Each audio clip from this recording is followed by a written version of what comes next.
O governo federal anunciou que vai vender 100% a empresa brasileira de Correios e Telégrafos. Contra a notícia que causou insatisfação entre os servidores da empresa, o Partido dos Trabalhadores, o PT, promete reagir judicialmente. Sobre esse assunto, eu converso aqui ao vivo em nossos estúdios com o deputado federal pelo Partido dos Trabalhadores do Piauí, Merlong Solano. Deputado, boa tarde para o senhor. Seja muito bem-vindo, tudo bem? Boa tarde, Lívio. Deputado, venda dos Correios. O senhor acredita, o senhor realmente concorda com esta privatização? Não, em absoluto. Lá no Congresso Nacional, na bancada do Partido dos Trabalhadores e outras bancadas estão lutando arduamente para impedir. Entretanto, no âmbito do Congresso, o governo tem ampla maioria. Sim. Ele conseguiu, por exemplo, recentemente privatizar a Eletrobras, teve 313 votos. Isso é votação suficiente até para mudar a Constituição. E eles conseguiram facilmente. Então, eles têm maioria no Congresso. De modo que isso nos leva a fazer esse embate político perante ao conjunto da sociedade, alertando para os prejuízos, e também um embate jurídico. Sim. O Partido dos Trabalhadores já ingressou no Supremo Tribunal Federal, levantando a mesma tese que foi proposta pelo Procurador-Geral da República, Augusto Aras, a de que o serviço postal e o Correio Aéreo Nacional está previsto na própria Constituição como obrigação do poder público, Sim. como obrigação da União. Assim sendo, estando na Constituição, uma lei ordinária, como é a que está tramitando, não pode privatizar uma empresa que está prevista na Constituição. Seria preciso o governo propor uma PEC. Mas, Galeno, a gente não se ilude. O governo recentemente privatizou a Eletrobras com base numa medida provisória, desobedecendo um princípio constitucional que diz que medida provisória é para assuntos urgentes. Qual a urgência na privatização de uma empresa, que não dá tempo de discutir nas comissões e levar o assunto para o plenário e votar?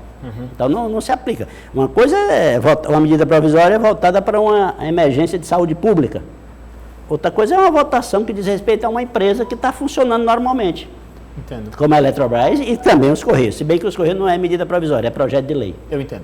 Deputado, também falando sobre essa questão da venda da Eletrobras, a bancada do Partido dos Trabalhadores lá em Brasília, no nosso Congresso, realmente defendeu de que as contas de energias poderiam sofrer um reajuste para cima no caso da conclusão desta venda. O senhor realmente acredita que é isso que vai acontecer no Brasil? Mais uma conta essencial, um serviço consumido de forma essencial por todos os brasileiros ficando mais caro? Bom, a energia já acabou de subir cerca de 52%, não por conta ainda da privatização da Eletrobras, por conta das restrições hídricas. Sim. Que levaram o governo a acionar as termoelétricas, que usam uma energia suja e mais cara, que é a energia do petróleo e a energia do carvão mineral. Sim. Com isso está aí, a bandeira 2, que já é a bandeira vermelha 2, que era a mais alta, que já estava acionada há algum tempo, foi majorada em 52%. Este ainda não é o aumento decorrente da privatização da Eletrobras. O aumento decorrente da privatização da Eletrobras, Lívio, advém do fato de que a Eletrobras, que produz majoritariamente energia hidroelétrica, Sim.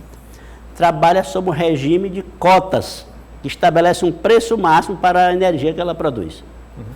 E esse preço máximo é entre 14% e 20% inferior ao preço praticado pela iniciativa privada. Porque, ao contrário do que se pensa, a iniciativa privada já detinha, antes da privatização da Eletrobras, o controle da maior parte do nosso sistema elétrico. Sim. A Eletrobras respondia por 1/3 da geração de energia e cerca de 50% das linhas de transmissão, essas grandes linhas que fazem a integração de todo o sistema nacional. E também era a grande responsável pelas pesquisas na área energética. Cerca de 2/3 da geração de energia já era privada. Cerca de metade da linha de transmissão também já era privada. E as empresas de distribuição, essas que levam a energia até a casa da gente, como é o caso aqui da Equatorial, não é isso? Sim. Já são quase todas privatizadas. De modo que essa privatização não decorre do fato de que a Eletrobras controlasse tudo. Mas mesmo tendo só uma parte da energia produzida por ela, como ela trabalha sob esse regime de teto de preço, de cota, ela ajudava a segurar os preços da iniciativa privada. Então, havendo a privatização da Eletrobras, que junto com a privatização da própria empresa Holding, que leva as 49 hidrelétricas da Eletrobras, e todos os parques eólicos e os parques de energia solar também, haverá uma tendência, então, de aumento dos preços que os estudiosos calculam em, no mínimo, 14%. Nossa. Muito pesado. Olhando também para outra questão que nos deixa com as mãos na cabeça, deputado, gasolina, óleo diesel no Brasil cada vez mais caros e a política de petróleo, política internacional da Petrobras que ninguém consegue compreender porque realmente o dólar de certa forma se descola do preço do valor do litro da gasolina no Brasil, o que se antes justificava como sendo que o dólar tinha que ser o preço de um litro de gasolina no Brasil deveria ser o preço de $1. O que fazer, deputado? Porque realmente o brasileiro piauiense não sabe mais como pagar essas contas. É verdade. Hoje eu vi na mídia São Miguel do Tapuio, uma foto de uma placa de um posto com gasolina de R$ 6,70. Aqui em Teresina a gente já encontra com facilidade gasolina de R$ 6,20, R$ 6,30. 6,64. R$ 6,64 você já encontrou. Sim. Veja só. Impraticável. Nesta toada vamos chegar a R$ 10 logo. O que está acontecendo? O que está acontecendo é o seguinte, o governo, desde o governo Temer, decidiu adotar um regime de paridade preço internacional. O preço dos combustíveis no Brasil não guarda mais relação com os custos de produção, que no caso do Brasil são relativamente baixos, sobretudo depois da descoberta do pré-sal, que é um petróleo que está lá, só é furar e tirar. Não se gasta mais com pesquisa quando vai tirar óleo do petróleo. Ele não guarda mais relação com os custos, e sim com a variação do dólar portanto, do câmbio, e com os preços internacionais do barril de petróleo, que são muito sujeitos à especulação. Sim. Acontece um problema no Oriente Médio, alguém solta uma bomba não sei onde, no outro dia, ou na mesma noite, já os empresários que controlam o mercado internacional de petróleo aumentam os preços do barril de petróleo.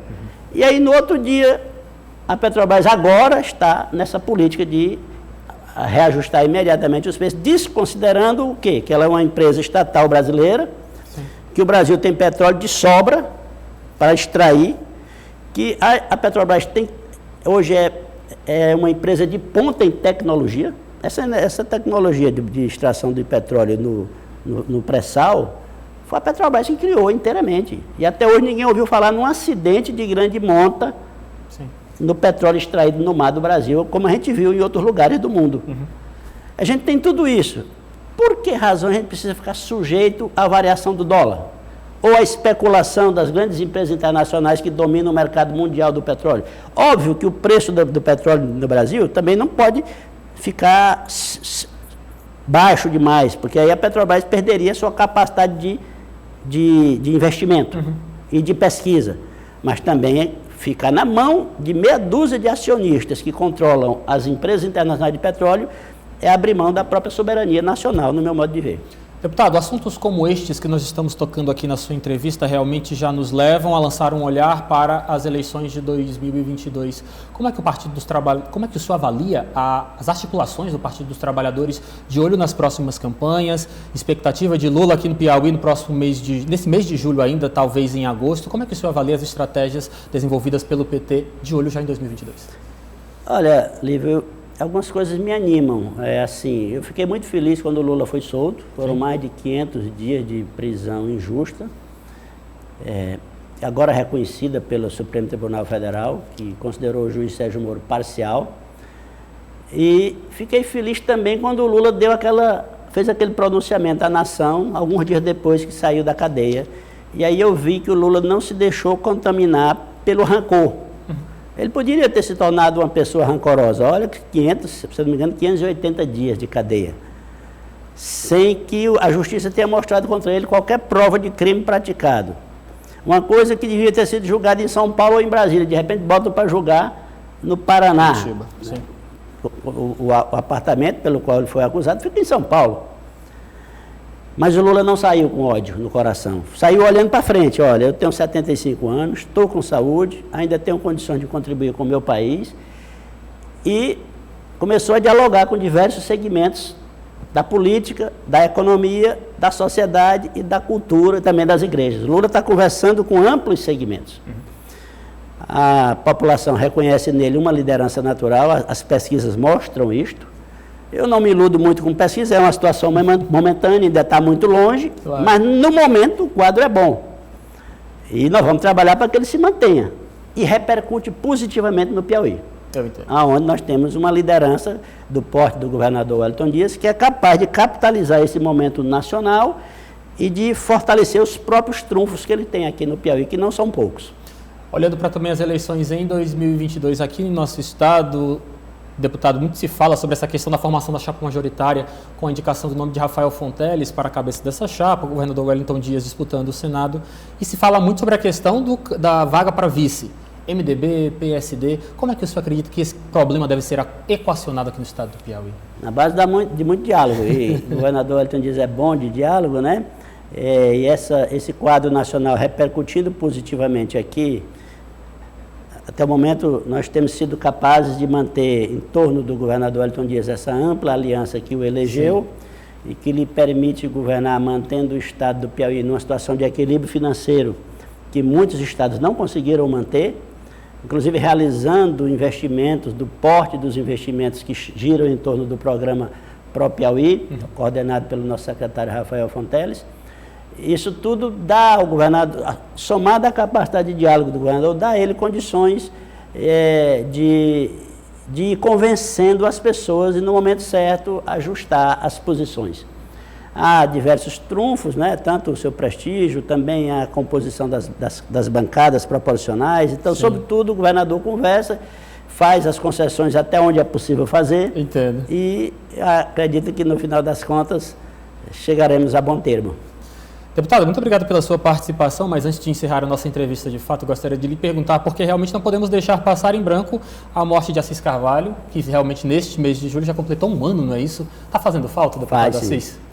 O deputado Assis Carvalho já era um deputado reconhecido no Congresso Nacional. Eu, agora que cheguei, agora que estou lá começando a marcar a minha posição, primeiro, então ele era muito reconhecido já no Congresso Nacional, tanto que se combinou com a aceitação de todas as bancadas o nome de Assis Carvalho à Lei de Proteção à Agricultura Familiar. Aqui no Piauí, como nosso presidente tinha uma capacidade de articulação muito grande, tanto interna quanto de diálogo com os outros partidos, então ajudava muito o nosso governador nesse exercício de articulação com os outros partidos. Então faz falta, sim, é uma liderança que partiu muito jovem, por uma questão da própria natureza, né? A família de Assis Carvalho, nosso respeito, nossa solidariedade por este um ano de saudades do ex-deputado. E ao senhor deputado, muito obrigado pela sua participação. Volte mais vezes, tá bom? Ok, boa tarde. Obrigado, boa tarde.